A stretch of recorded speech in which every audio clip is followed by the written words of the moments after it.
Now I'm going to show you how to create an assignment, and I'm going to hopefully give it to you straight and as basic as possible, but I will admit that it is definitely more complicated than Google Classroom. So there's only so much I know, and hopefully someone can always answer your question if my videos don't help. But the way you create an assignment is you obviously go to Assignments, which will then eventually open, and you will see that I already have some things that yours will not. But the first thing here is Groups, which is just essentially categories for the gradebook. So you would have the same categories, aka groups, as you would in Infinite Campus, or as you probably would have in Google Classroom. So obviously I'm going to have assignments that have to do with writing, quizzes, other types of assignments, discussion posts. But you will want to do this so that the gradebook is broken up, especially if you weight something differently. Writing assignments are worth more than discussion posts, for example. But how to create an actual assignment, right here, go to Assignments. I'm going to title it something, profile project. I can upload anything I want, from images, links, videos, embed it so it's right there, or make it a separate thing that opens somewhere else. The default is 25 points, which you could change. It's in this category of writing. Default is to make it out of points.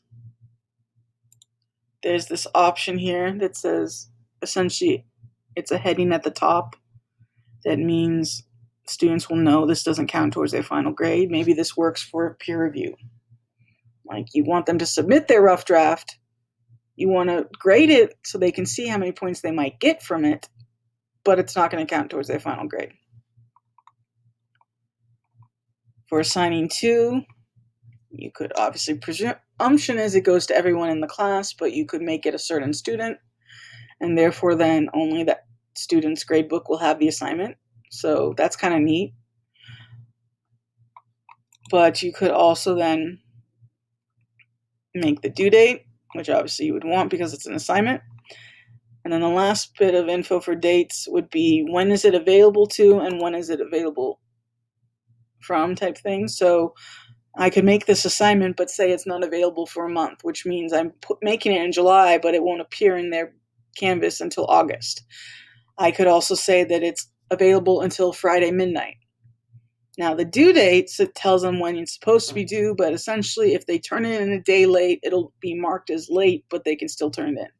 Whereas if you say the assignment is only available until Friday midnight, you're saying that after Friday midnight, they can't even attempt to turn it in. It'll come back like error or assignment is closed, SOL kind of thing.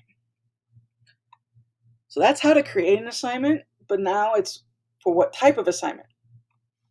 So for submission type, you have 4 options. No submission, which means that they would not upload anything. They don't have to type anything. You might do this if it's something where you just want them to remember a due date that's coming.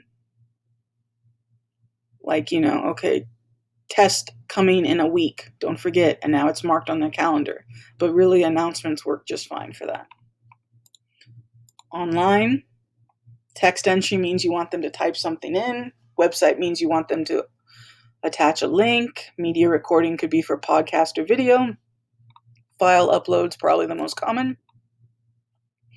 And you have a doc, docx, or shared Google. These are the types I allow. You might allow a Google slide or a PDF or an image, who knows. And then the last time, or second to last, is paper, which means that they don't upload anything, but this could be like when the class gets hybrid and we're back in person. And maybe you say that here's the prompt, but you will turn it in hard copy in class. And then the last one is an external tool. I'm going to tell you right now, I've never used it a day in my life. I don't fully understand how to use it. So if you need to use it or want to, hopefully there's someone smarter than me that can explain that to you. But in theory, this is where they would submit it through a third party instead of Canvas. Like, you want them to submit their paper to turnitin.com. You'd have a link to Turnitin.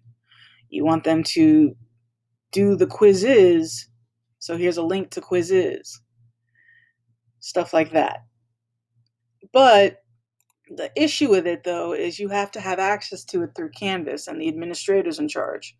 So if I click find a link, all I have is my Google Drive and videos, which means that maybe I ask them to find me a movie trailer.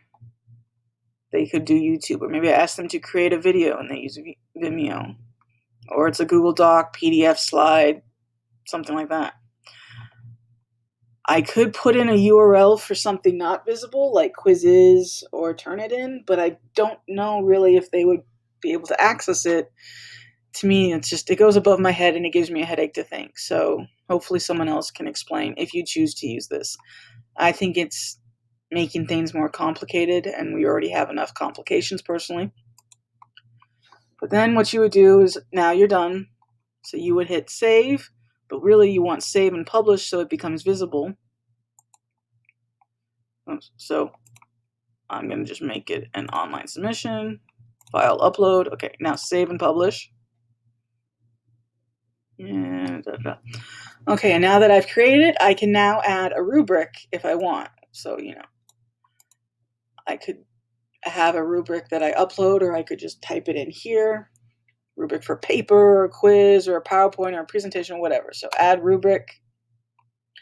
Now, if I've already created rubrics, so you can see here the rubric tab. If you've already made some, you could just do find rubric. And you'll see I've only created one in my class, a generic rubric.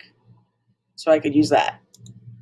Or I could create a new one right here. So you title it, maybe I want to say it's the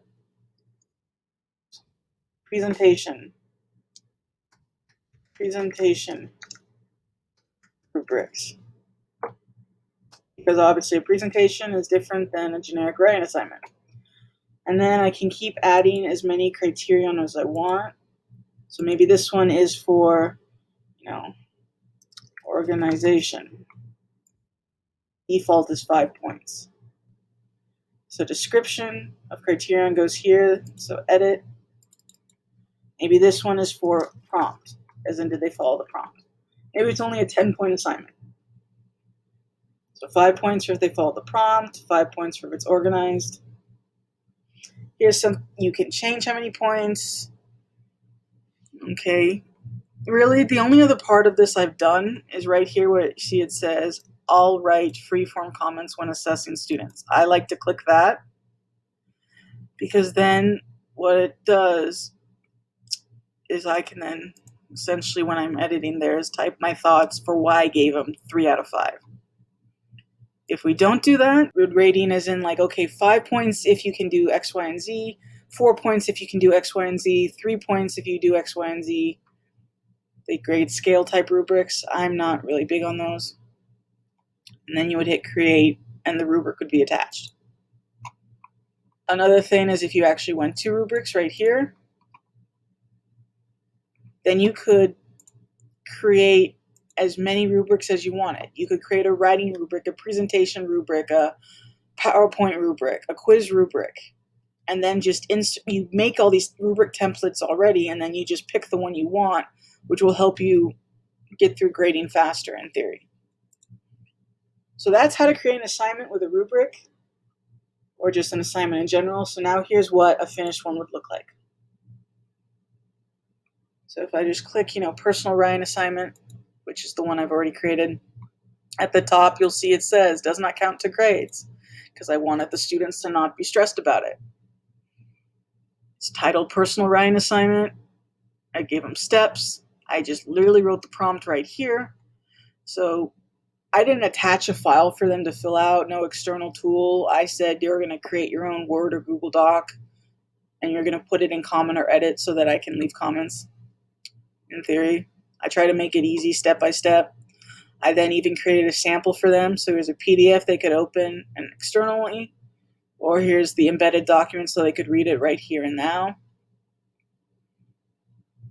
I made it 25 points. They could either write it in the text, but in theory it means that they post the link in the text box, or they attach a document. When is it due? It's for everybody. And I use my generic writing rubric so that they already know. So what is the criteria? What does that mean? how many points is it, and that is the completed assignment. So now, if we go to Student View, though, so you can see what a student will see. So if I click Student View, and now I want to go to the assignment, maybe personal writing assignment. I already tested it out and submitted it, but in theory, this would say Submit Assignment. And then I would click Submit. And if it's text entry, that means I would type whatever I want here. I could embed it. I could upload it. I could go to my Google Drive. It'll work. In theory, my Google Drive will appear. Yes, this is who I want. The students will have to make sure they're in the right drive. They could find a document to upload, or they could just upload a normal document, like if they saved it on their desktop, or it's an image. They will see the rubric, they will see everything, and they will be all good to go. So that is how to create an assignment. I hope this helped.